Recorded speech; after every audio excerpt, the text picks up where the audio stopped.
श्री गुरु कृपा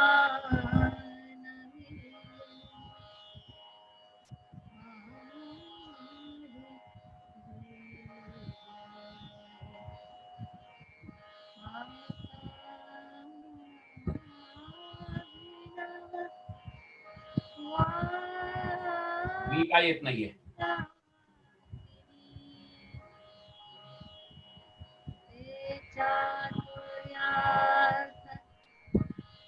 विकास, तुला पण मी अलाव रेकॉर्ड करतेय.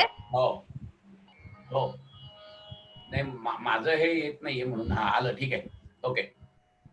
अनम्यूट कर. हा,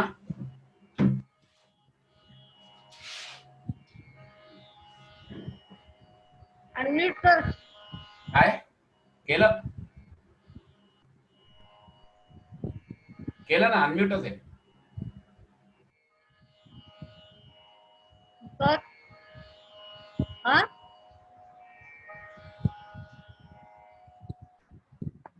अनम्यूट कर ना. केलं ना मी अनम्यूट. आता ऐकू येत आहे? आता एक मिनिट. मी स्पीकर ऑन केला नव्हता, हे माझ्या लक्षात नव्हतं. येत आहे का ऐकू आता? हो, माझी फ्रेम बरोबर आहे बघ, तुला दिसतोय बरोबर? मी माझं झूम करून बघ. हा, माझे फ्रेम मोठी कर आणि बघ बरोबर आहे का? का ती मागचे लाईट लावू? काल कसं काय केलं? हा, नाही दिसत आहे?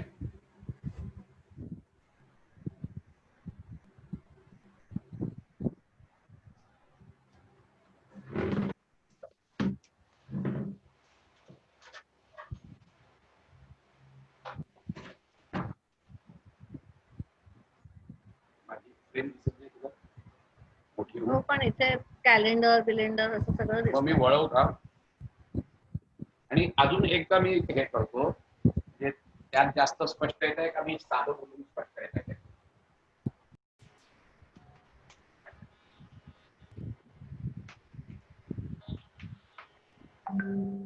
आपल्या नारद भक्ती सूत्राच्या प्रवचनांचा आज दुसरा दिवस आहे. मी तुला को होस्ट करते. हा, ओके आणि तू रेकॉर्ड कर. ओके. 21 मे 2020 या कोविडच्या लॉकडाऊनच्या परिस्थितीत आपण सगळेजण हे झूम वरून सेशन घेतोय. खूप वेगळं काहीतरी अनुभवायला मिळत आहे. आता गणेशाला वंदन करून पण आजचं दुसरं प्रवचन सुरू करूया. त्यांना येत असेल त्यांनी आपापल्या ठिकाणून म्हटलं माझ्या बरोबर तरी चालणार आहे. व्हिडिओ ऑफ करायला सांगितलं.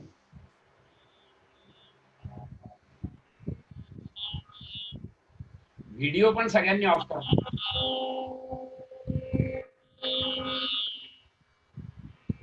ओम नमो जियाद्या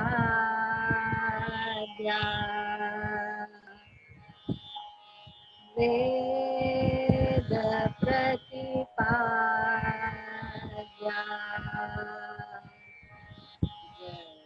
जय संवेद्या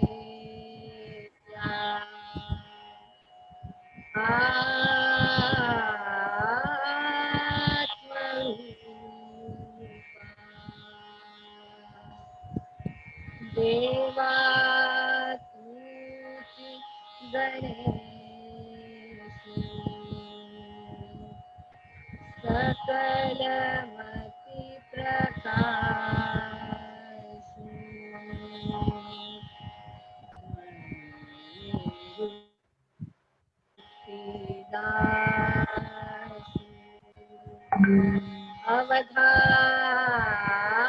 अवधारी दो ओम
आता भिनव वाग्विलासी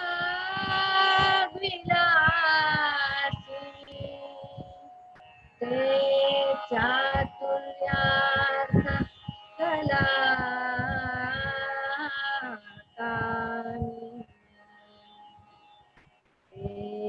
श्री शारदा विश्वमोहिनी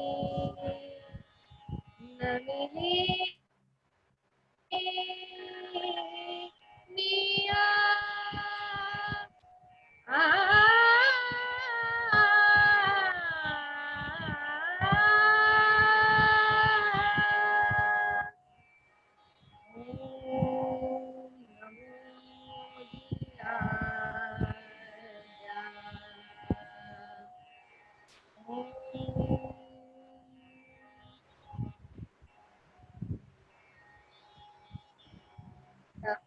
मुख्याने प्रवचन सुरू करावं असतं. त्याच्या आधी संपवताना आपण ज्या ज्या ठिकाणी म्हणून संपवायचं आहे तेव्हा मी म्हणेन. हरिओम. काल आपण थोडस भक्तियोग म्हणजे काय ते बघितलं आणि त्याच्यानंतर मग आपण आपला विषयाकडे वळलो, नारद भक्ती सूत्राकडे. आणि नारद भक्ती सूत्रातल्या पहिल्याच सूत्रात त्यांनी सांगितलंय की आम्ही ते व्याख्यान आता चालू करतोय आणि त्याचा उहापोह आपण केला. आणि नंतर मग आपण असं सांगितलं की आता हे भक्तीचं नक्की काय लक्षण आहे. तर पहिल्या याच्यात आपण बघितलं की ती जी भक्ती आहे ती परम प्रेम स्वरूप आहे. म्हणजे आत्यंतिक प्रेम ही जी आहे की ज्याला अपेक्षा नसते अशा पद्धतीचं भगवंतावरचं प्रेम म्हणजे भक्ती आहे. हे आपण काल आपण बघितलं. आणि अजून दुसरं हे काय तर दुसऱ्या सूत्रामध्ये ऑडिओ ऑफ करा तरी चालू आहे. तुला ऐकायला यायला लागलं तुला आलं ना. हा शीतल कराडकर तुमचा ऑडिओ प्लीज ऑफ करा.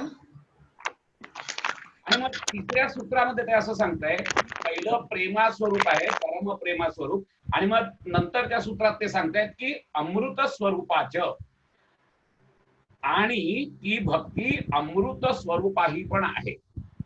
म्हणजे काय तर अमृत स्वरूपाही म्हणजे आत्यंतिक ज्याच्यामध्ये गोडवा आहे आणि जीच्यात शाश्वतता आहे. असे दोन प्रकार ह्याच्यात आहेत अमृत स्वरूपामध्ये. म्हणजे भक्ती कशी आहे तर भक्ती आत्यंतिक गोडव्याची आहे आणि ती दुसरी महत्वाची गोष्ट अशी आहे की ती शाश्वत आहे. कसं असतं आम्ही जेव्हा विषय सुखामधून विषय वस्तूमधून बाहेरच्या भौतिक वस्तूंमधून जेव्हा आम्ही सुख उपभोगत असतो ना त्यावेळेला त्याचा जो गोडवा असतो तो गोडवा हा त्या भक्ती किंवा प्रेमाच्या गोडव्यापेक्षा खूपच कमी असतो. कारण त्याच्यामध्ये स्वार्थ असतो. मला ती वस्तू पाहिजे हा स्वार्थ असतो त्याच्यात. कळलं की नाही. त्यामुळे त्याची गोडी वेगळी असते. अमृत स्वरूप जी काही भक्ती असते त्याच्यामधला गोडवा हा खूपच वेगळा असतो. कारण त्याच्यामध्ये देणं असतं अपेक्षा नसते. जेव्हा मी भौतिक सुख उपभोगतोय एखादी गाडी मला पाहिजे तेव्हा मी ती भौतिक सुख उपभोगतोय त्यावेळेला गाडी घेतल्याने मला सुख मिळत नाही का तर सुख मिळतं. त्याचं कारण असं असतं सुख का मिळतं आपण जर नीट विचार केला ना तर सुख मिळतं म्हणजे काय होतं की त्या क्षणापुरतं माझ्या चित्तामध्ये सत्वगुणाचा प्रादुर्भाव जास्त होतो. एखादी गोष्ट मी समजा विचार केला इच्छा केली की नाही मला गाडी पाहिजे. मग गाडी पाहिजे म्हटल्यानंतर माझ्या आतमध्ये खूप चलबिचल चालली आहे. मला ती अजून मिळत नाहीये. माझ्याकडे तेवढा पैसा नाहीये. त्या पैशासाठी मी धावपळ करतोय हे सगळं करतोय. त्यामुळे माझं चित्त जे आहे ना ते रजोगुणात्मक असतं आणि ही सगळी धडपड अँझायटी वगैरे सगळं चालू असतं. आणि ज्या वेळेला मला ती गाडी मिळते त्यावेळेला हे सगळं चित्तातले जे काही भाव आहेत हे सगळे भाव थांबतात रजोगुणात्मक आणि सत्वगुण जागृत होतो. कारण त्यावेळेला माझे मन हे शांत झालेलं असतं. कारण आता या क्षणी माझ्या मनामध्ये कुठचीच गडबड नसते. म्हणजे त्याला नेहमी असं म्हणतात विषय विषयी संभोगाहा. म्हणजे विषयाचा विषयीशी जिथपर्यंत संभोग होत नाही तिथपर्यंत मन वेगवेगळ्या वृत्तींवर तडफडत असतं आणि ज्या वेळेला मला ती वस्तू मिळते त्यावेळेला माझं मन शांत होतं. त्या क्षणापुरतं न मन अवस्था माझी होते आणि न मन अवस्था झाल्या झाल्या आतमध्ये आनंदाची उर्मी फुटायला लागतात. कारण आनंदाच्या उर्मी तेव्हाच फुटतात जेव्हा माझं मन शांत होतं, माझं मन न मन होतं. आपण देवळामध्ये नमन करतो म्हणजे काय करतो, काय अपेक्षित आहे, राजा काय करतो पेक्षाही काय अपेक्षित आहे, तर न मन होणं अपेक्षित आहे. आणि न मन झालेलं जे मन आहे, आपण कित्येक वेळेला बघतो अशी सुंदर एखादी गोष्ट दिसली किंवा आता मी ट्रेकिंगला जात असतो, वरती हिमालयात वरती गेल्यानंतर एखादं दृश्य असं दिसतं की त्या क्षणी असं होतं. आणि तो जो क्षण असतो ना, त्या क्षणाला मनामध्ये एकही विचार नसतात आणि त्या क्षणी माझं ते मन शांत होतं, थांबतं, न मन अवस्था होते. त्यावेळेला मी तो आनंद उपभोगत असतो. जेव्हा विषय वस्तू माझ्याकडे येते त्यावेळेला माझ्या मनातली खळखळ सगळी थांबते, ते मन पूर्ण शांत होतं. मन शांत झाल्या झाल्या आतमधूनच आनंदाच्या उर्मी येतात. आनंदाच्या उर्मी बाहेर नाहीयेत, त्या वस्तूत नाहीयेत, हे लक्षात घ्या. आनंदाच्या उर्मी, आनंद हा माझ्या आतमध्ये आहे. आणि हेच आम्हाला आमचे ऋषीमुनी सतत सांगत आलेले आहेत की आनंद शोधायला बाहेर जाऊ नकोस. हे फक्त निमित्त आहे. कार, पैसा, बंगला, पत्नी, मुलं, हे सगळे जे आहेत, हे सगळी जी आहेत, ही सगळी विषय आहेत की जे तुमच्या मनाला शांत करतात, पण क्षणिक शांतता देतात. आणि ती जी अवस्था असते न मन अवस्था, ती तेवढ्यापुरती तुम्हाला सुख देते, परंतु आत्यंतिक गोडवा जो प्रेमामध्ये आहे ना, तो यात नसतो. एक गोष्ट. आणि दुसरी गोष्ट, हा जो आनंद आलेला आहे विषय सुखाचा, हा विषय सुखाचा आनंद क्षणिक असतो, हा दीर्घकाळ टिकणारा नसतो. हे लक्षात घ्या तुम्ही. प्रेमामध्ये प्रियकर आणि प्रेयसी, ज्या वेळेला प्रियकर आपल्या प्रेयसीसाठी काहीतरी त्याग करून देत असतो, त्यावेळेला प्रेयसीच्या चेहऱ्यावर त्याला जे काही सुख दिसतं, त्या सुखाने तो सुखावून जात असतो. ते सुख ह्या विषय सुखापेक्षा जास्त आहे, कारण त्याच्यामध्ये त्याग आहे. आणि भगवंताकडे जेव्हा मी माझं प्रेम वळवतो तेच त्यावेळेला तिथे कुठचीच अपेक्षा नसते. तिथे मोक्षाचीही अपेक्षा नसते. हे लक्षात घ्या तुम्ही. तिथे मोक्ष पण नाहीये. अशा वेळेला जो मला आनंद मिळतो तो आत्यंतिक गोडव्याचा आनंद असतो आणि तो आनंद चिरकाळ टिकणारा असतो. कारण एकदा का मला आत्मज्ञान झालं की नंतर मला ते ज्ञान माझं कोणी काढू नाही शकत. हे लक्षात घ्या तुम्ही. आणि म्हणून ते चिरकाळ टिकणारं आणि शाश्वत असा आनंद मला मिळतो. आणि म्हणूनच त्याला अमृत स्वरूपी असं म्हटलेलं आहे. अमृत आपल्याला माहिती आहे, अमृत प्यायलं की आपल्याला सगळ्यांना माहिती आहे, कोणी अमृत प्यायलेलं नाहीये. पण आपल्याला एक माहिती आहे की स्वर्गात अमृत मिळतं वगैरे वगैरे, अशा आपण कल्पना करतो. स्वर्गही कोणी बघितलेलं नाही.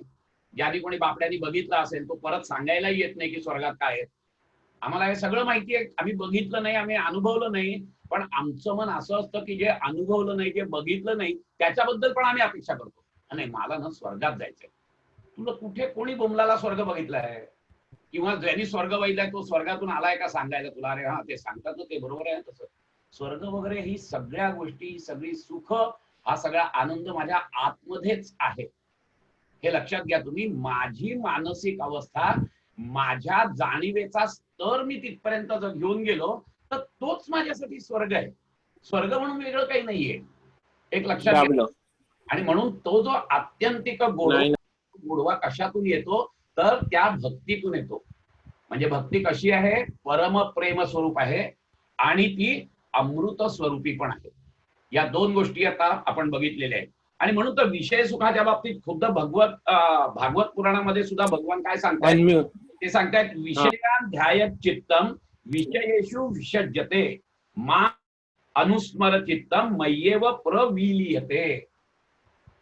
म्हणजे विषयांबद्दलचं जे काही सुख मिळतं, त्या वस्तूचं जेव्हा चिंतन करून ते जे काही सुख मिळतं ते क्षणिक सुख असतं. परंतु जेव्हा मलाच माझ्या चिंतनात जेव्हा मन लागतं त्यावेळेला तो भक्त जो आहे तो माझ्यातच विलीन होत असतो, तो शाश्वत होत असतो. कारण भगवंत शाश्वत आहे. हा महत्वाचा मुद्दा इथे लक्षात घ्यायचा आहे. आणि म्हणूनच की ते प्रेम आहे ते अमृत स्वरूपी आहे असं यांनी सांगितलेलं आहे. आपण जरा थोडे फास्ट जाऊ म्हणजे मग आपल्याला जास्त आपल्याला हे घेता येईल. आता आता महत्वाचा मुद्दा असा असतो की अशी जी भक्ती प्राप्त झाली तर त्याची प्राप्ती जी होते ती कशाकशाची त्यामुळे ती प्राप्ती होते, मला ह्या भक्तीमुळे नक्की काय काय प्राप्त होतं हे आता पुढच्या 3 सूत्रात त्यांनी सांगितलंय. पहिलं सूत्र काय सांगतं, यत लब्ध्वा पुमान् सिद्ध भवती, अमृतः भवती आणि तृप्तः भवती. या पहिल्या 3 गोष्टी या सूत्रात सांगितल्या. जेव्हा मला ती परम प्रेम आणि अमृत स्वरूपी अशी भक्ती प्राप्त होते त्यावेळेला काय होतं, यत लब्ध्वा, ज्या परम प्रेम स्वरूप अमृत रूपा भक्तीची प्राप्ती झाली असता, यत लब्ध्वा मिळाली असता, पुमान म्हणजे पुरुष, सिद्धो भवती, तो सिद्ध होतो. सिद्ध होतो म्हणजे काय होतो, त्याला सिद्धी प्राप्त होतात का, तर सिद्धी नाही, तो सिद्ध होतो म्हणजे त्या ह्याच्यात पूर्णपणे स्थिर होतो. तो त्याला कशाचीच आवश्यकता नसते. खरं सांगायचं तर त्याला कुठची आकांक्षा, त्याला मिळवण्यासारखं काही राहिलेलंच नसतं. ह्या सिद्धी वगैरे ज्या या योगशास्त्रामध्ये सिद्धी सांगितल्या, अष्टसिद्धी सांगितलेल्या आहेत की ज्या कशावर संयम केला असता काय मिळतात, ते सगळं योगशास्त्रात आहे. पातंजल योगसूत्रामध्ये त्या सगळ्या सिद्धींवर पूर्णपणे एक हेच आहे, अध्यायच आहे. त्यामुळे त्या सिद्धी अष्टसिद्धी आहेत, परंतु त्या अष्टसिद्धीकडेही त्याचं लक्ष नसतं. तो इतका सिद्ध असतो की या अष्टसिद्धींकडे तो ढुंकूनही बघत नाही, खरं सांगायचं तर. आणि खरं सांगायचं तर या सगळ्या सिद्धी त्याच्या मागे लागलेल्या असतात. त्याच्याकडे त्या सिद्धी येत नसतात का, येत असतात, पण त्याला त्या सिद्धी सुद्धा यत्कश्चित वाटतात. यत्कश्चित अशासाठी वाटतात की त्या सिद्धींमुळे, ती सिद्धी वापरल्यामुळे जी सवंग प्रसिद्धी मिळणार आहे, त्या प्रसिद्धीच्या आनंदापेक्षा कितीतरी पट आनंद तो त्या भगवंताला प्राप्त केल्यामुळे, भगवंताच्या प्रेमामुळे आणि भगवंतात भक्तीमुळे तल्लीन झाल्यामुळे त्याला तो मिळत असतो. आणि त्यामुळे त्या सिद्धी जरी त्याच्या मागे लागल्या, किंबहुना मागे लागतात सिद्धी, परंतु तो यांच्याकडे बघत सुद्धा नाही, अशी परिस्थिती होते अक्षरशः. आणि काय होतो, परत लोटांगण घालत असतात त्या सिद्धी त्याला. किंबहुना योगशास्त्रामध्ये तर असं सांगितलंय की या सिद्धी प्राप्त करून, आपल्याला पुराणात पण कथा आहे की या सिद्धी त्याला मिळतात.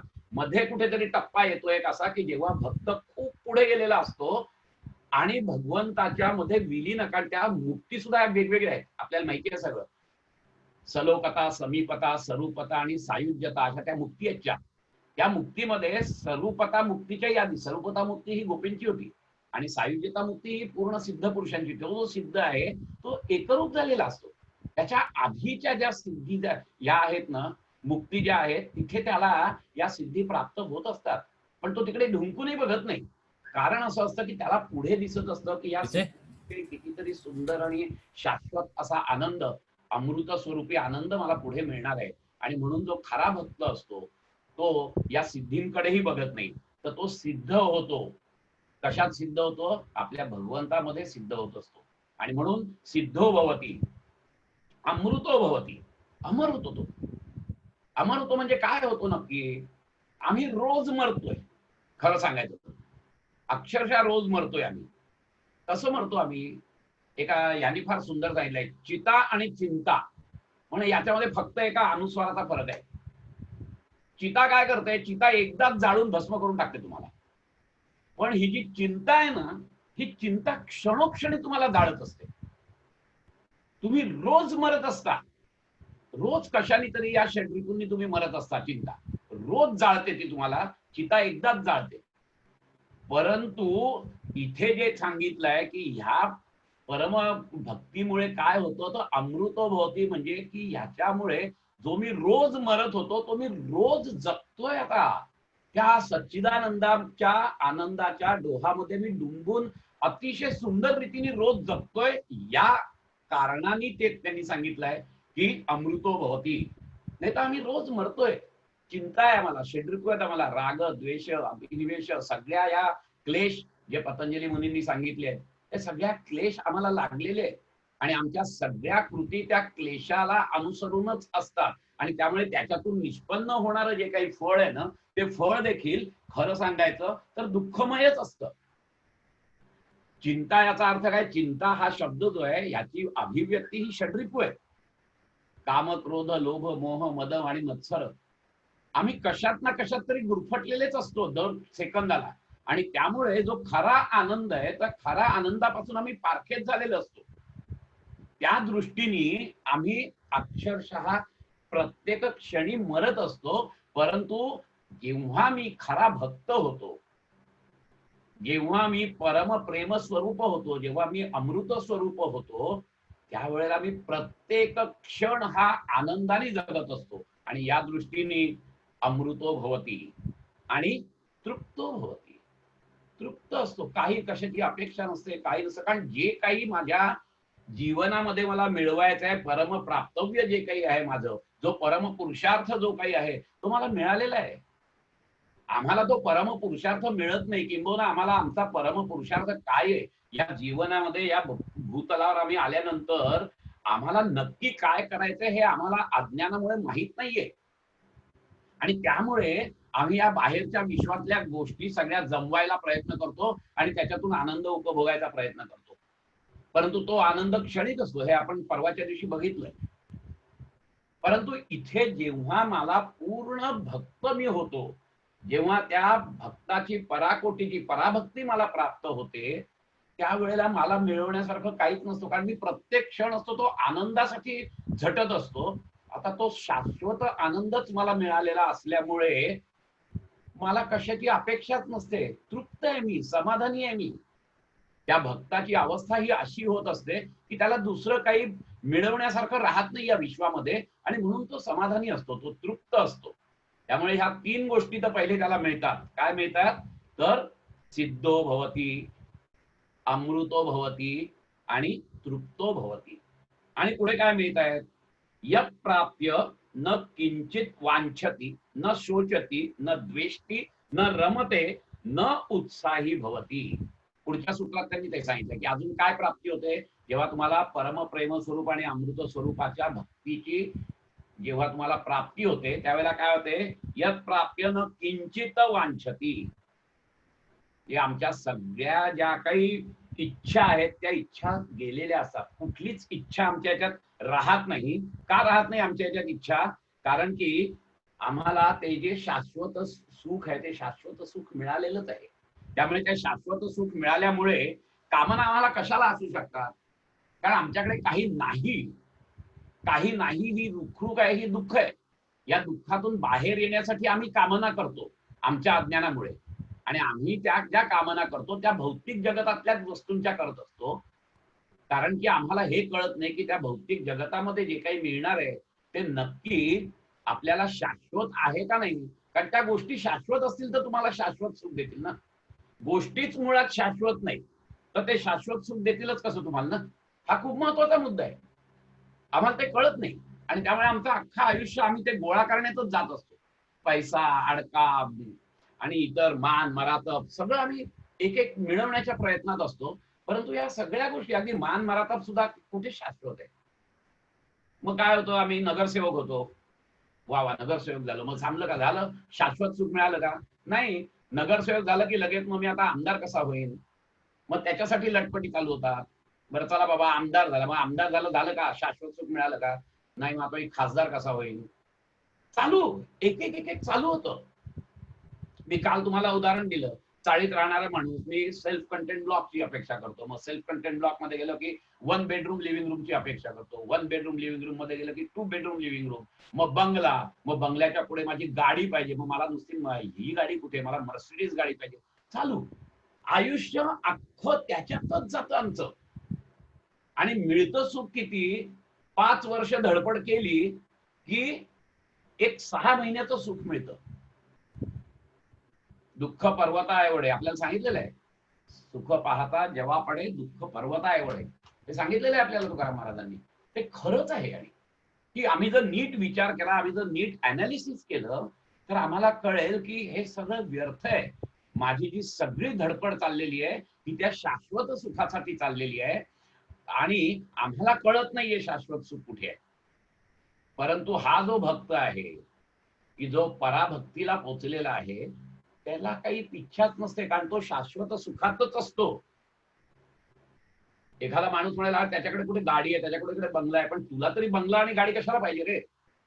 तुला बंगला आणि गाडी पाहिजे कारण की तुला सुख पाहिजे. शेवट काय, मूळ मुद्दा काय आहे की सुख हवंय ना. मग त्याच्याशिवायच मुळे त्याला सुख मिळत आहे. तुझा बंगला आणि गाडी तुला तर क्षणिक सुख देणार आहे, त्याला तर शाश्वत सुख मिळालेलं आहे, तर तो कशाला अपेक्षा करेल मिळालं तरी वाहवा, नाही मिळालं तरी वाहवा, अशी त्याची परिस्थिती असते. आणि त्यामुळे तो कामना, इच्छा करत नाही. यत प्राप्य न किंचित वांछती, तो इच्छा करत नाही. त्यानंतर न शोचती, कळलं की नाही, न शोचती, त्याला शोक करायचं काही कारणच नाही, कारण काय आलं काय गेलं ह्याचा हिशोबच नसतो त्याला. खरं सांगायचं तर त्याला ह्या सगळ्यामध्ये भगवंताची लीला दिसत असते. माझ्याकडची संपत्ती गेली तरी तो म्हणतो, वा भगवंता काय लीला आहे तुझी, माझ्या प्रारब्धात हे असं होतं का, मला माहित नव्हतं. त्याला काहीच नाही, त्याचा शोकच नाही त्याला करत. काही आलं त्याला तरी देखील त्याला काही नसतं. अरे वा भगवंता तुझी कृपा लीला आघात आहे बाबा, आलं का, बरं ठीक आहे. त्यात समत्वम योग उच्यते. गीतेमध्ये योगाची व्याख्या सांगितलेली आहे, समत्व आहे त्याच्याकडे, आणि त्यामुळे त्याला शोक हा प्रकार माहितीच नाहीये. त्याचं कारण असं असतं, त्याचं काही जातच नाही. आमचं जातं का माहितीये का, की आम्हाला असं वाटतं की त्या गोष्टीने मला सुख मिळतं, आणि म्हणून आम्हाला असं वाटतं की अरे ते नष्ट झालं, आणि म्हणून आम्ही दुःखी होतो. त्याच्या हृदयात जो परमेश्वर आहे, त्या परमेश्वराशी तो एकरूप झालेला जो भक्त आहे, त्या भक्ताला काही जाण्याचा आणि येण्याचा काही संबंधच राहत नाही. त्यामुळे ना तो उत्साही होतो, ना तो दुःखी होतो, काहीच होत नाही. न शोचती, त्यानंतर न द्वेष्टी, द्वेषही लागत नाही. हे सगळे जे आहेत ना, हे सगळे षड्रिपू जे आहेत, हे सगळे षड्रिपू सांगितले आहेत. द्वेष आम्हाला का निर्माण होतो? मी सुखासाठी म्हणून काही जर धडपड करत असेल, त्याच्यामध्ये येणारी एखादी व्यक्ती किंवा काही दुसरा प्रसंग वगैरे आला तर त्याबद्दल मला राग येतो, मी त्याच्याबद्दल द्वेष करतो निर्माण.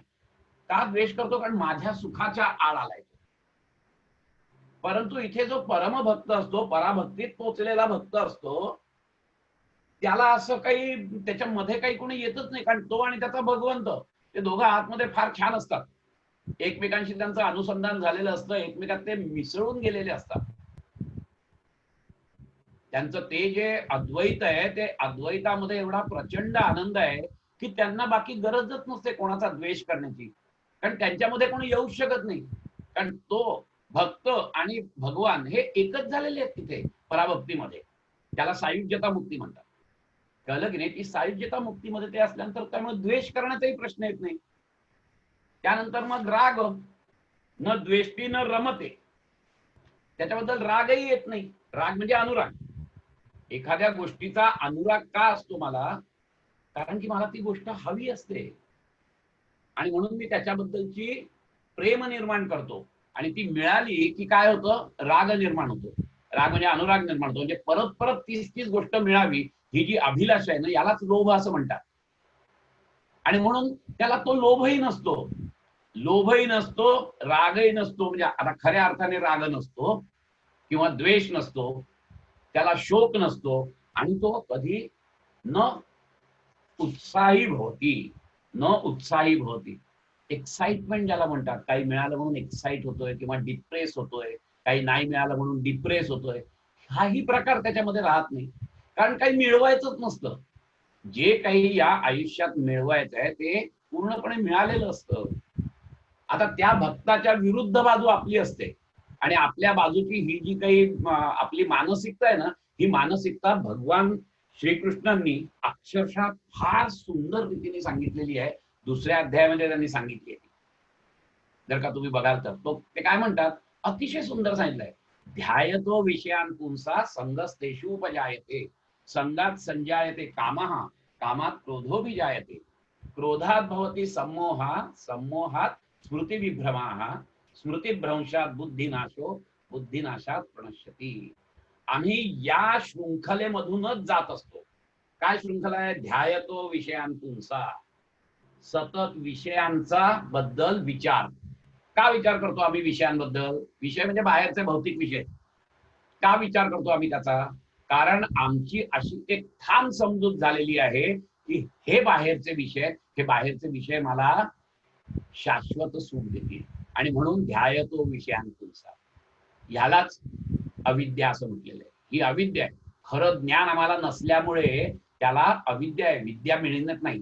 त्या अविद्येमुळे आम्हाला असं वाटतं की बाहेरच्या विश्वातलं जे काही माझ्याकडे नाहीये ते जर का माझ्याकडे आलं तर मला सुख मिळेल.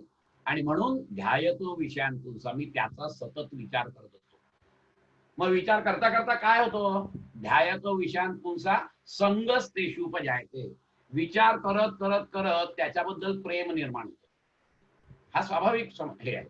कसं असतं, ज्या माणसाबद्दल आपल्याला प्रेम असतं ना, त्याची आपण सतत आठवण काढतो, त्याचा आपण सतत विचार करतो. बरोबर आहे की नाही? आता उलट करा, एखाद्याच्या विषयाबद्दल, कारण की ती अज्ञानामुळे तुम्हाला जे वाटतंय त्याचा सतत विचार करा, तुम्हाला त्याच्याबद्दल प्रेम निर्माण होईल. आणि अगदी खरं सांगायचं तर नामस्मरणाचं खरं गुपित इथेच आहे. आम्हाला संत लोकांनी काय सांगितलं, तुझा भगवंतावर विश्वास नाही ना, नको असू दे, जाऊ दे, तू त्याचं फक्त नाव घे बस. नाव घेता घेता घेता घेता एक वेळ असे कशा नाव घेणार, वैखरी पासून सुरुवात कर, वैखरी, मध्यमा, पश्चंती, परा, पूर्ण जातो तू. एक फक्त नामस्मरणाने माणूस पराकोटीच्या पराभक्तीला पोचतो. मग संत आम्हाला सांगतात की तुला भगवंत माहिती पण नाही, तुला भगवंताचं महात्म्य माहित नाही, त्याचं वैभव माहित नाही, त्याचं ज्ञान माहित नाही, काही माहित नाही ना, ठीक आहे, नको माहिती असेल तू त्याचं नाव घ्यायला सुरुवात. नाव घेता घेता घेता घेता तुला हळूहळू प्रेम निर्माण होईल. हीच खरी गोष्ट आहे. कारण प्रेमळ माणसाचं सतत आम्ही ध्यान करतो, प्रेमळ माणसाची सतत आम्ही ही त्याच्याबद्दलची आम्हाला आठवणी येत असतात. मग उलट करा, आठवणी काढा, त्या माणसाबद्दल प्रेम निर्माण होईल. तेच हे सांगतायत भगवान श्रीकृष्ण. ध्यायतो विषयान पुंसा संगस तेषुपजायते, संगात संजायते कामः. आता प्रेम निर्माण झालं, तर प्रेम निर्माण झाल्याबरोबर आमच्या मनामध्ये काय, संगात संजायते कामः. त्या प्रेमातून काय निर्माण झाली, कामना निर्माण झाली. कसली कामना निर्माण झाली, की अरे ती जी काही प्रेम मी ज्याच्यावर केलेलं आहे ती वस्तू मला मिळाली पाहिजे. हे प्रेम, या प्रेमातून निर्माण काय झालं, कामना, इच्छा. ही इच्छा निर्माण झाली. आता इच्छा निर्माण झाल्यानंतर दोनच गोष्टी होऊ शकतात. एक, इच्छा पूर्ती झाली तर त्याचं परिवर्तन लोभात होतं. लोभात होतं म्हणजे काय, इच्छा पूर्ती झाली की तेवढ्या पुरता मला आनंद मिळतो. आपण मगाशी बघितलं, विषय विषयी संभोग, हा विषय विषयी संभोग झाल्याबरोबर माझं न मन अवस्था आली, न मन अवस्था आल्याबरोबर आतमध्ये सत्वगुणाचा उद्रेक झाल्यामुळे तो आनंद जो आहे तो आनंद मी अनुभवला. तो आनंद अनुभवल्यावर आमचं तिथे थांबतं का?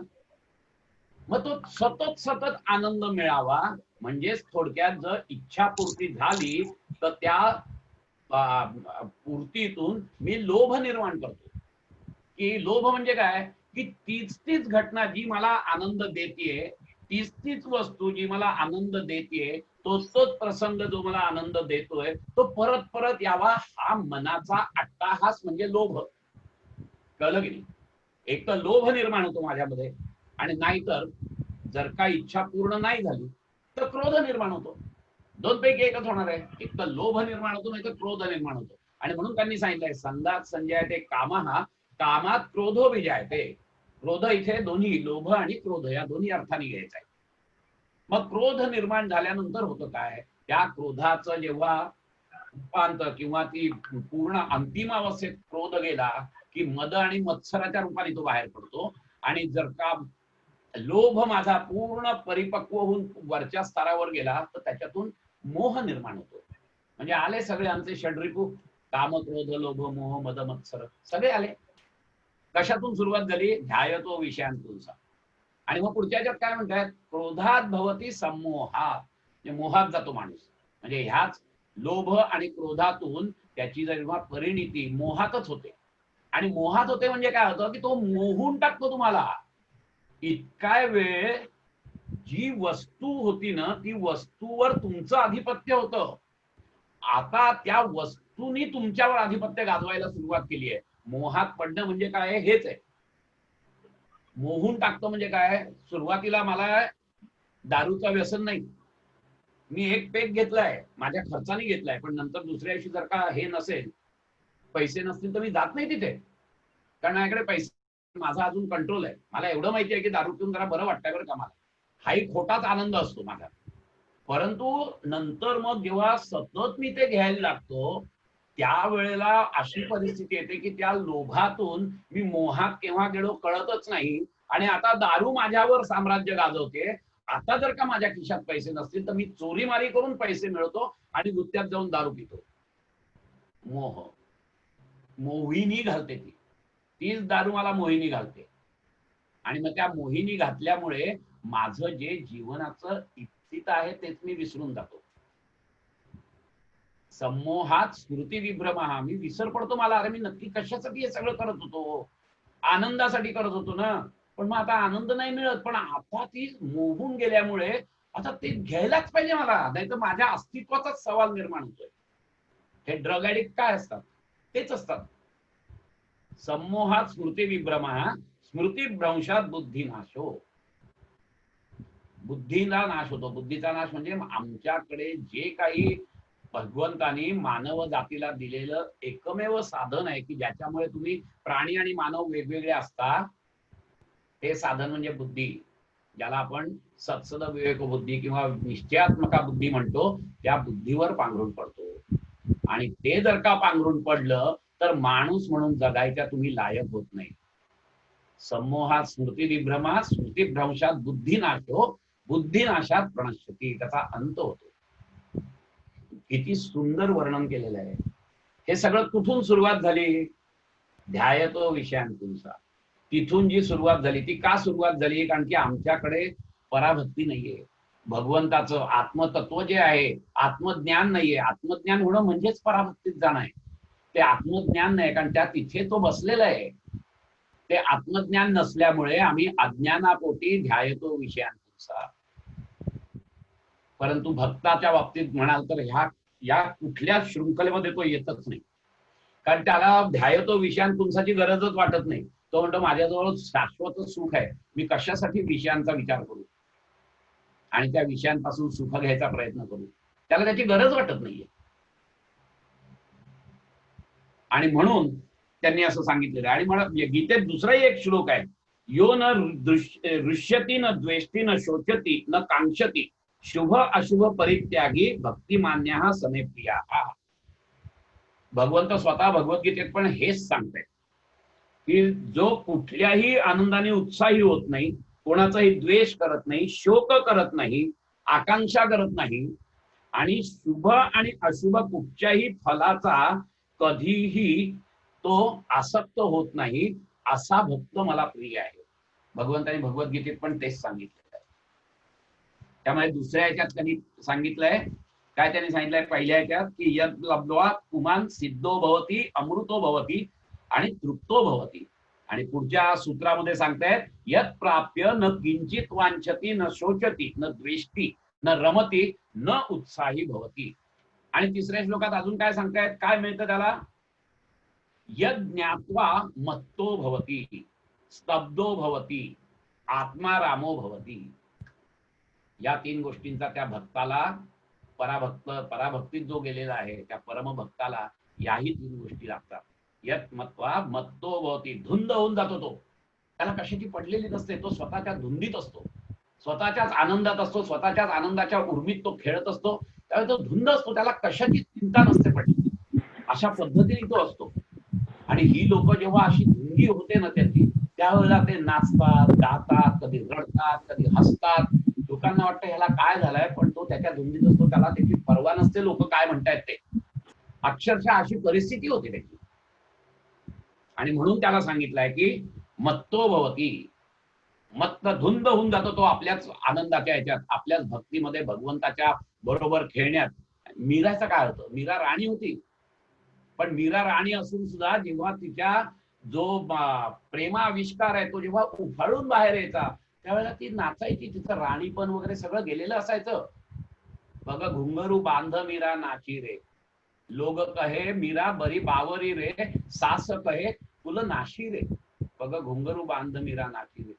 तिला काही पडलेली नव्हती, ती राणी होती, पण त्या धुंदीमध्ये तिला काही सुचत नव्हतं. कित्येक वेळेला संत लोक जेव्हा कथा कीर्तनांना असतात, दुसऱ्यांचं संकीर्तन जेव्हा ऐकत असतात, त्यावेळेला पण त्यांच्यामध्ये केव्हा तरी असा काहीतरी आनंदाचा हे येतो, उफाळून येतो, उमाळा येतो. आणि त्यावेळेला तेही तसंच नाच करत असतात, तेही तसंच हसत असतात, तेही रडत असतात. सगळे आनंदाश्रूंनी ओघळत असतात त्यांच्या, आणि त्यांना त्याची काही वाटत नसते मी लोकात बसलोय काय, लोक काय म्हणतील वगैरे, याची धुंदी असते ती पूर्ण त्यांची. त्यांना काही नाही, ते त्या आनंदात त्या धुंदीत असतात ते. मी आणि माझा भगवंत याच्याशिवाय त्यांना दुसरं काही दिसत नाही, खरं सांगायचं तर. आणि अशा प्रकारे धुंदी येऊन जेव्हा ते नाचतात, गातात, हे करतात, त्यानंतर ते स्तब्ध होतात. जेव्हा तो सगळा उमाळा येतो, शारीरिकरित्या जेव्हा ते दमतात, त्यावेळेला स्तब्धो भवती, शांत होतात. शांत होतात, बसतात, आणि नंतर त्या अथांग सागरात, आनंद सागरामध्ये नुसते ते पडून असतात. फ्लोटिंग ज्याला आपण म्हणतो ना, तसे असतात त्या आनंद सागरामध्ये. स्तब्धो भवती, ध्यानावस्था येते तिथे त्यांना त्यांची. तिथे ती ध्यानावस्था आहे की जेव्हा हे सगळं झालं ना, आम्ही बघतो ना वारकरी संप्रदायामध्ये, मी दरवर्षी वारीला जात असतो, दिवसभर आम्ही गात असतो, नाचत असतो, सगळं असतो. संध्याकाळी काही वेळाने जेव्हा जेवायची वेळ, ते शांत बसलेले असतात. काही क्षण असे असतात की जेव्हा कोणी बोलत नसतं, स्तब्धो भवती, शांत होतात. ती ध्यानावस्था आहे. त्या ध्यानामध्ये ते जातात आणि त्या आनंद सागरामध्ये नुसते तरंगत असतात ते. त्या ध्यानावस्थेमध्ये असा सूक्ष्म आनंदाच्या हळूहळू लहरी येत असतात, आणि तो त्या आनंद, तो ध्यानावस्था असते ती. आणि त्याच ध्यानावस्थेमध्ये, त्याच स्तब्धतेमध्ये ते केव्हा आत जातात आणि आपल्या आत्म्याला स्पर्श करतात, जाणवत नाही. ते समाधीत जातात आणि त्यांना तिथेच मुळे आत्मदर्शन होत असतं, आत्मज्ञान होत असतं. आत्मा रामो भवती.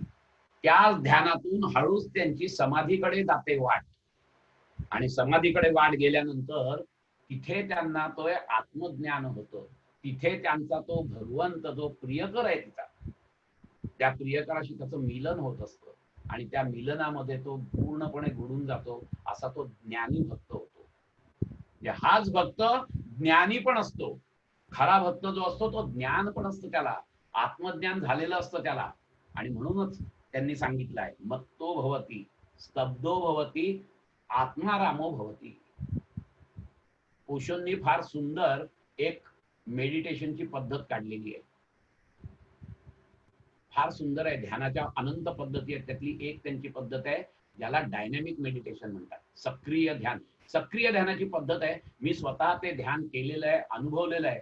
अक्षरशः सुरुवातीला तुम्हाला थकवतात त्या ध्यानामध्ये, आणि नंतर मग हेच सेम जे तिथे नारदाने सांगितलंय तो अनुभव तिथे येतो, की धुंद होतो पहिले माणूस, मत्तो भवती, स्तब्धो भवती, आत्मारामो भवती. अतिशय सुंदर रीतीने आपल्याला या तीन ह्याच्यामध्ये सांगितलं की नक्की काय होतं, काय काय लाभतो त्या भक्ताला. तर हे तीन गुण लाभतात. हा खूप महत्वाचा मुद्दा आहे. कितीतरी गोष्टी अशा असतात ह्या धुंदीमध्ये सुद्धा आपण बघत असतो, की आपल्याला काही वेळेला असं जाणवतं की हा काय म्हणजे नाटक करतोय. नाटक नसतं. जो खरा भक्त असतो ना, तो खरा भक्त आतून उमाळा येतो, आणि किंबहुना तो नाचत नसतो, तो भगवंतच त्याच्या थ्रू नाचत असतो, अगदी जर खरं सांगायचं. आणि त्यांना त्यामुळे त्याचं काही वाटत नाही की कोण काय म्हणताय, कोणी काय म्हणो, यासाठी बळकट प्रेम असावे गाठी, निंदा स्तुतीवर लावणी काठी, मी तू हरारे आपुलासा देव करारे. फार सुंदर सांगितलेलं आहे यांनी. भगवंत आपल्या माझ्या शिवदीन केसरींचा आहे, कोणी काय म्हणो यासाठी बळकट प्रेम असावे गाठी. प्रेम जर माझं बळकट असेल तर त्यांना काही धुंदीत नसते, धुंदीत असतात आपल्या. निंदा स्तुतीवर लावणी काठी, मी तू हरारे आपुलासा देव करारे, भाव धरारे आपुलासा देव करारे. फार सुंदर हे आहे, भजन आहे ते, अतिशय सुंदर भजन आहे. आता गंमत अशी आहे की ही अद्वितीय भक्ती कशा पद्धतीची असते, तर पुढच्या सूत्रात ते सांगते, सान कामयमाना निरोध रूपत्वात. म्हणजे ती जी भक्ती आहे ती भक्ती निरोध रूप आहे, त्याग रूप असल्यामुळे न कामायमाना, कामनायुक्त नसते. इथे कामना नाही म्हणजे काय, इथे त्याग आहे. इथे निरोध याचा अर्थ त्याग आहे, हे लक्षात घ्या. खरा भक्त जो असतो ना, तो प्रेम निर्माण होण्यासाठी, भगवंताबद्दलचं प्रेम निर्माण होण्यासाठी सगळ्या त्यागाला तयार असतो. प्रियकर आणि प्रेयसीमध्ये प्रियकर प्रेयसीच्या सुखासाठी काहीही त्याग करायला तयार असतो, आणि भगवंतासाठी तर संपूर्ण त्यागाचीच भावना असते. कळलं की नाही? देवाच्या सखत्वासाठी तुटाव्या प्रियजनांच्या गाठी सर्वस्व अर्पावे शेवटी प्राण तोही वेचावा. समर्थांनी आम्हाला सांगितलेलं आहे देवाच्या सखत्वासाठी तुटाव्या प्रियजन गेले तरी चालतील, पण भगवंता रामदास स्वामींनी काय केलं? रामदास स्वामींनी तेच केलंय. समर्थांचंच आहे हे खरं. सगळं घरदार सोडलं, 12 वर्ष तिथे नाशिकला जाऊन राहिले होते आणि अखंड साधना चालू होती की हे रामा मला भेट रे, अनुदिनी अनुतापे तापलो रामराया परमदिन दयाळा निरसी. शेवटच्या क्षणी ही करुणाष्टक त्यांनी म्हटली आहे. नेवा राम प्रकट झालाय. अचपळ मन माझे नावरे आवरिता तुझविणी शिण होतो धावरे धावा. अतिशय सुंदर रीतीने आपल्याला यांनी सांगितलेलं आहे की देवाच्या सख्यत्वासाठी काय करायला लागतं, सगळं करावं लागतं. आणि हा त्याग आहे ना, हा त्याग म्हणजेच त्यांनी सांगितलेलं हे आहे निरोध. निरोध याचा अर्थ त्याग. या त्यागामध्ये सगळं आहे. भौतिक गोष्टींचा तर त्याग आहेच. भौतिक गोष्टींबद्दल तुम्हाला त्याग करूनच पुढे जायचं आहे. तो तयारच असतो मुळे भौतिक गोष्टींच्या त्यागासाठी. जसा प्रियकर असतो तेन त्यक्तेन भुंजिता हा मा घृतक कस्य सिद्धनम. ईशावास्य उपनिषदेची सुरुवातच ती आहे म्हणे की त्यागात खरा आनंद आहे. सूत्र पहिलंच काय ईशावास्य? ईशावास्यमिदं सर्वं यत्किंच जगत्याम जगत तेन त्यक्तेन भुंजिता मा घृतक कस्य सिद्धनम. तेन त्यागून उपभोगा. इथे विरोधाभास वाटतो, अरे त्यागायचं उपभोगायचं कसं बाबा? त्यागल्यावर मी उपभोगणार कसं? तर त्यांचं म्हणणं असं आहे आमच्या ऋषींचं, तेन त्यक्तेन भुंजिता म्हणजे त्यागामध्येच खरा आनंद आहे. आणि म्हणून त्याग करायला शिका. आणि असा जो त्याग तुम्ही भगवंतापाशी जर करायचा असेल आणि भगवंताची परमभक्ती म्हणून जर का स्वीकारायची असेल तर तो त्याग कुठच्या थराचा पाहिजे तुम्हाला? खरा आनंद विषय आपल्याकडे घेण्यात नाहीये तर देण्यात आहे, हे लक्षात घ्या तुम्ही. आम्हाला अज्ञानामुळे असं वाटतं की माझ्याकडे जी गोष्ट नाही ती मी घेतली तर मला आनंद होईल. पण नीट जर का सारासार विचार केला, आणि म्हणून इथे बुद्धीचं काम आहे.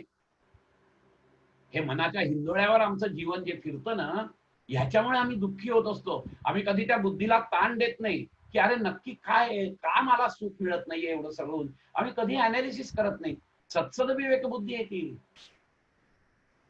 सत काय असत काय जाणणारी बुद्धी आहे. पण त्याला व्यायाम दिला, त्याला तगडं केलं तर ती तुम्हाला मदत करेल. तुमच्या शरीराला तुम्ही व्यायाम दिलात तर ते शरीर तुम्हाला साथ देईल. नाही तर कसं साथ देईल? तसंच बुद्धीच आहे. त्या बुद्धीला तुम्हाला व्यायाम द्यायला पाहिजे. त्याच्यावर चिंतन मनन ग्रंथ वाचन सगळं केलं पाहिजे. तेव्हा ते बुद्धी शार्प होत राहील. आणि सतत ती मग निश्चयात्मका बुद्धी होण्यासाठी सत्सद्विवेक बुद्धी आधी होते.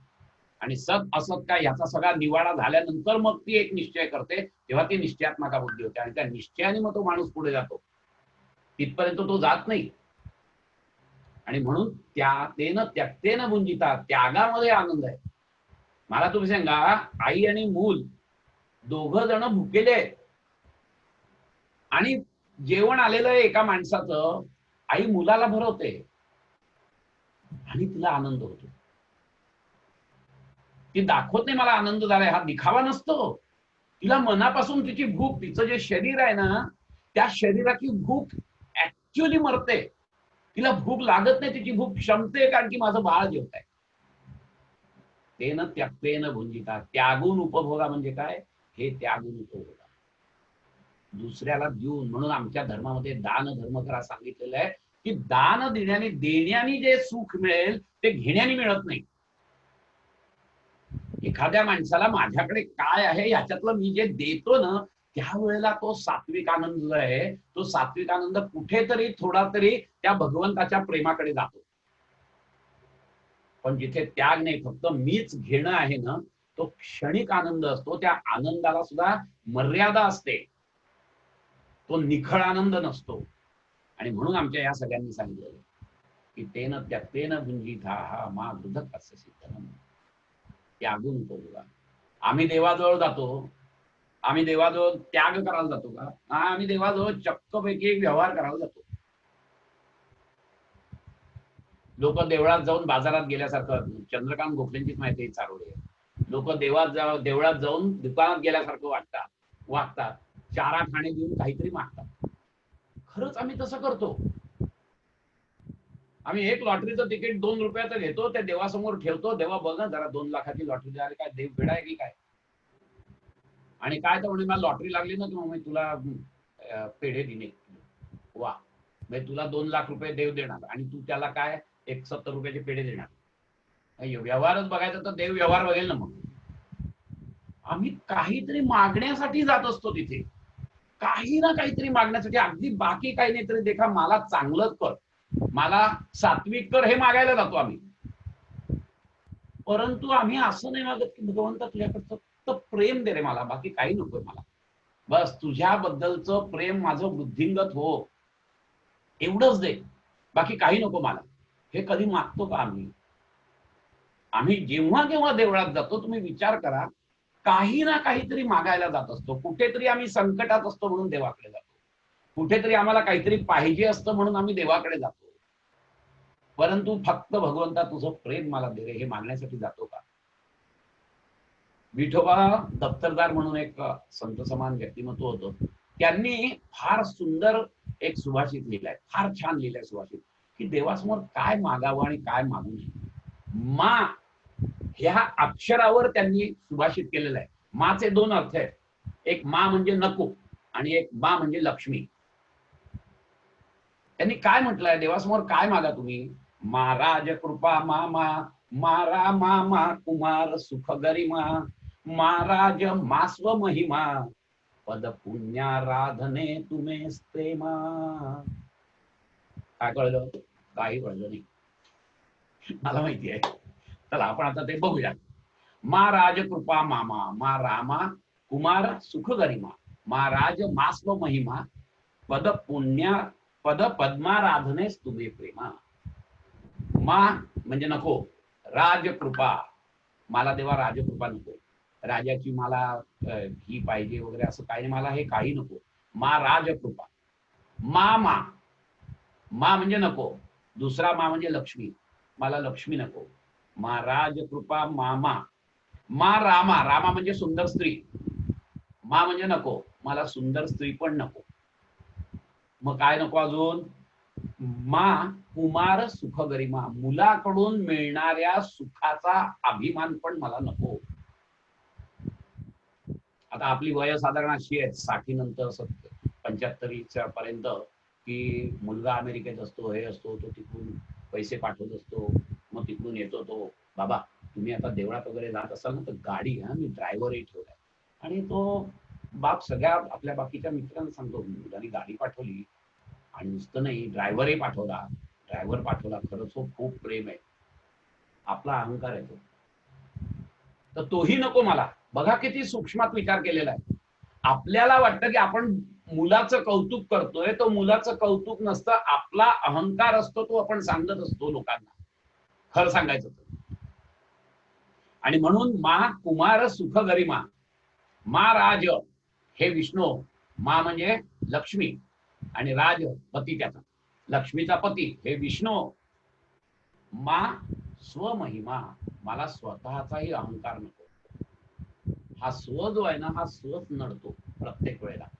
खरं सांगायचं तर आध्यात्मिक मार्गावरचा सर्वात शेवटचा आणि सूक्ष्म अडथळा जर कुठचा असेल तर तो म्हणजे अस्मिता, अहंकार आहे. म्हणून मगाशी आपण सांगितलं असं की देवाच्या सख्यत्वासाठी तुटाव्या प्रियजनांच्या गाठी सर्वस्व अर्पावे. आम्ही सर्व अर्पण करतो पण स्व अर्पण करत नाही, स्व अर्पण करत नाही. हा खूप मोठा आहे, कारण आम्हाला कळत नाही, आम्हाला नकळतपणे आम्ही तो स्व ठेवूनच सगळं करतो. अरे मी पूजा केली, फार छान वाटलं, म्हणजे पूजा वेगळी मी वेगळा. मी वारीला गेलो, वारी वेगळी मी वेगळा. आम्हाला कळत नाही की आम्ही अजून तो स्व ठेवलाय आमचा. सर्वस्व अर्पावे शेवटी, प्राण तोही वेचावा. आणि म्हणून तो जो स्व आहे, मा स्वमहिमा, मला तो माझ्या स्वतःच्या अहंकाराचा महिमा पण नको. काय काय नको? मा राजकृपा, मामा, मा रामा, मा कुमार सुख गरिमा, महाराज विष्णू, मा स्वमहिमा. मग काय पाहिजे रे मला? किती सुंदर सांगितलंय, पद पद्म आराधनेस तुम्ही प्रेमा, म्हणजे तुझ्या चरण कमलाची आराधना करण्यामध्ये माझं प्रेम बुद्धिंगत होते. काय सुंदर मागितलंय, काय मागावं देवापुढे, किती सुंदर मागितलंय. आम्ही काय मागतो आणि दप्तरदारांनी काय मागितलंय. पद पद्माराधनेस तुम्ही प्रेमा, तुझ्या पदचरण कमलाच्या मध्ये आराधनेमध्ये माझं प्रेम असू दे, बस. मला काही नको. माझं प्रेम जे आहे तुझ्यावर ना, बस देवा हे प्रेम वृद्धिंगत होऊ दे. त्याच्याशिवाय मला दुसरं काहीही नको. इतकं मिळालं ना तरी देखील खूप आहे. परंतु आम्ही तसं करत नाही. आणि त्या ह्याच्यासाठी भक्तीसाठी भक्ती कधी करतो का? कधी नाही करत. प्रेमासाठी प्रेम करतो का कधी आम्ही? प्रेम सुद्धा आमचं कसं असतं, दुसऱ्यावर अवलंबून असतं. तू करतेस म्हणून मी करतो. ही जी भौतिक प्रेम आमची सगळी आहेत, ही सगळी अपेक्षावर. काल मी तुम्हाला परवा सांगितलं, सगळी अपेक्षाभंगाची दुःख आहे. आम्ही अपेक्षा करत असतो. इथे अपेक्षा काहीच नाही. मी फक्त प्रेम करतोय देवा, बाकी काही नाही. अपेक्षा काय आहे? हे प्रेम वृद्धिंगत होते, बाकी काही नकोय मला. मला माझ्यासाठी काहीही नकोय. मी तुझा जास्तीत जास्त जवळ जायला पाहिजे इतकंच मला माहितीये, बाकी मला काहीही माहिती नाहीये. आणि याच्यासाठी सर्वस्व त्याग अर्पण करण्याची निरोध रूपत्वात सा न कामया मन निरोध स्वरूपात,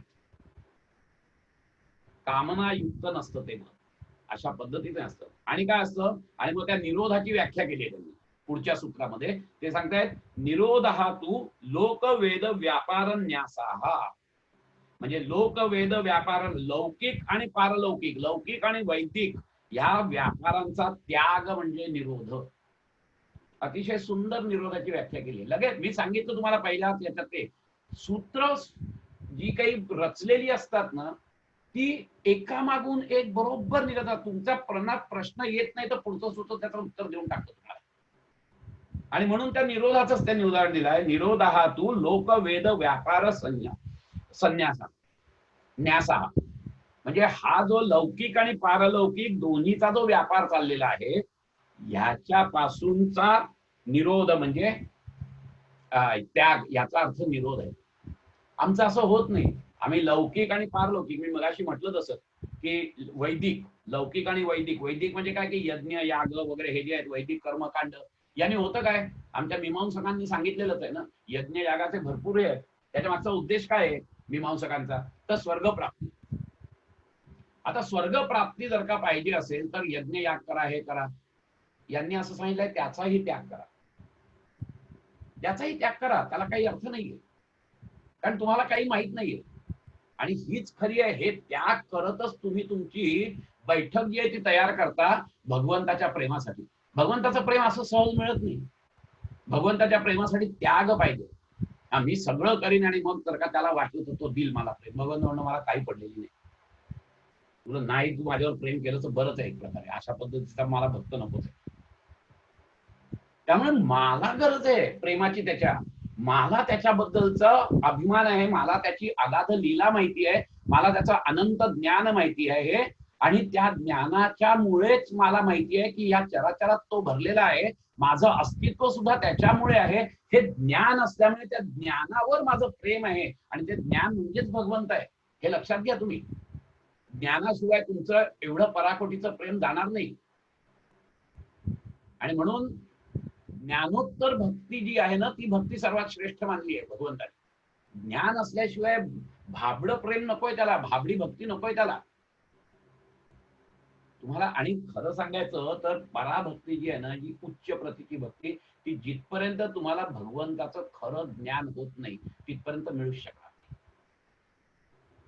ती श्रद्धा, ती शरणागती ही त्याच्या पूर्ण आकलन झाल्याशिवाय मिळणार नाही. ज्ञान आणि भक्ती हे हातात हात घालूनच जातात.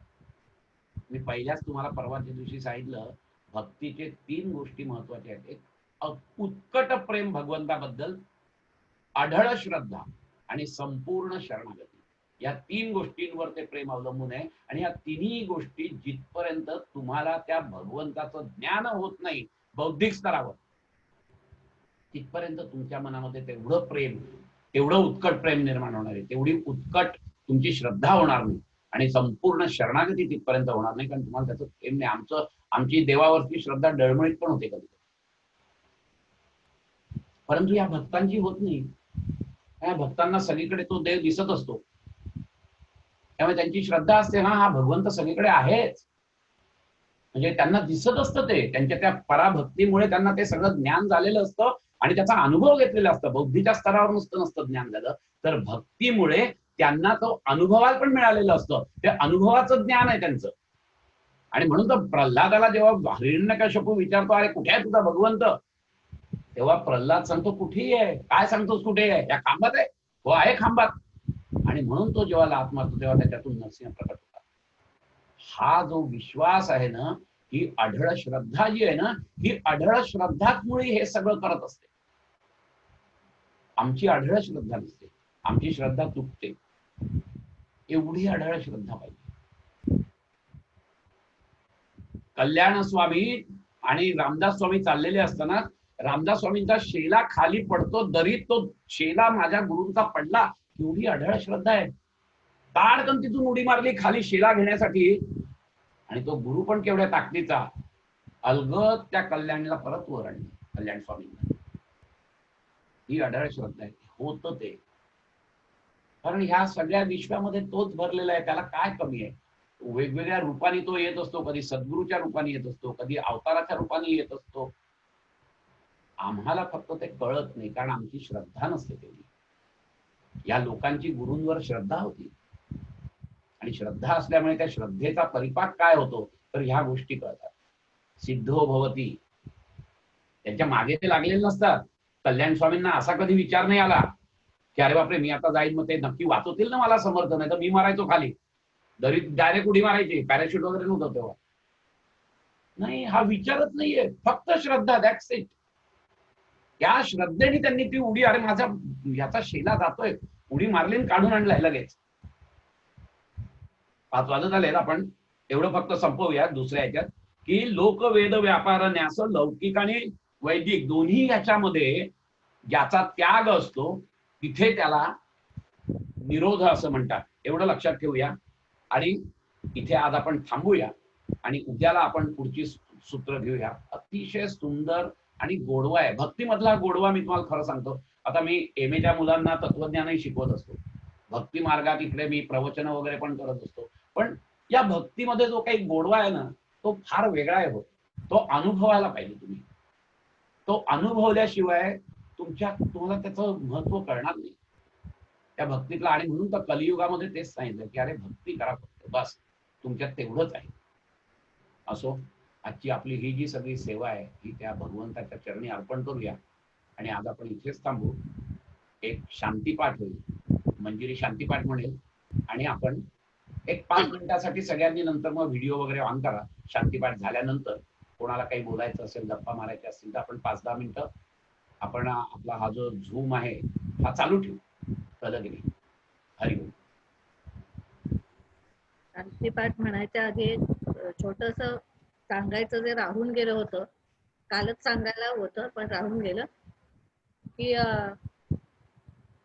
जरी मी म्हटलं की अनुपम भक्ती मंडळाच्यासाठी आपण हे सगळं करतोय, हे प्रवचन माला सुरू केली, पण त्याला निमित्त मात्र ऋता ठरले. आम्ही 6 महिने गेले घोपतोय करायचं, पण ऋतानी बाबांना सांगितलं की बाबा आपण घ्यायचं का. तर काय लेकीसाठी त्यांनी ताबडतोब वेळ काढला आणि हे पटापट सगळं अरेंज झालं. त्यामुळे ऋताला विशेष धन्यवाद. आणि त्याच्यामुळे हे सगळं घडू शकतंय. आणि अनुपम भक्ती मंडळाला हा अनुभव आहे की ऋता, ऋषभ, करुणा ही मुलं खूप कारणीभूत होतात सक्रिय करायला काही काही आपल्या मनातले विचार. तसं काहीतरी झालंय. भजनामध्ये आपण जे शेवटी घेत होते, आपापल्या ठिकाणी सर्वांनी म्हणावं, ज्या त्या ठिकाणी मन जाय माझे, त्या त्या ठिकाणी निज रूप तुझे, मी ठेविते मस्तक ज्या ठिकाणी, तेथे तुझे सद्गुरु पाय दोन्ही.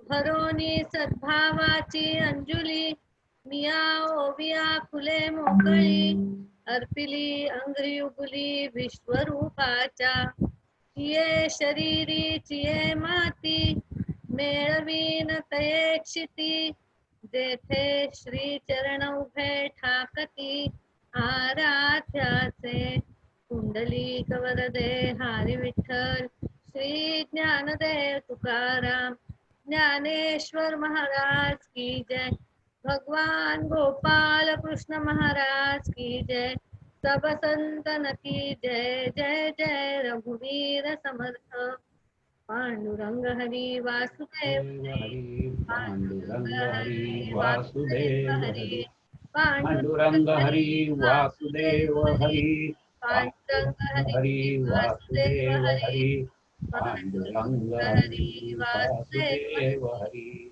हरी हरी हरी. हरी ओम. सगळ्यांनी आपले व्हिडिओ आणि ऑडिओ ऑन केलेत तरी चालतील. कोणाला काही विचारायचं असेल किंवा काही गप्पा मारायच्या असतील तर आता तुम्ही ऑडिओ आणि व्हिडिओ ऑन करा. फारच छान. झालं का व्यवस्थित? उत्तम उत्तम. वा वा, सुंदर. थँक्यू, धन्यवाद.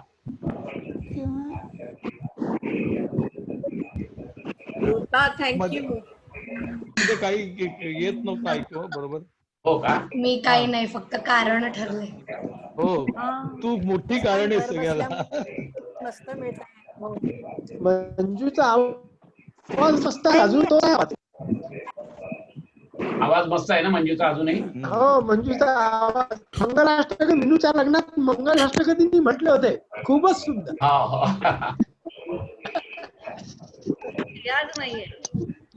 घर जरा होतोय. बसल्या हा छान आनंद मिळतोय. धन्यवाद.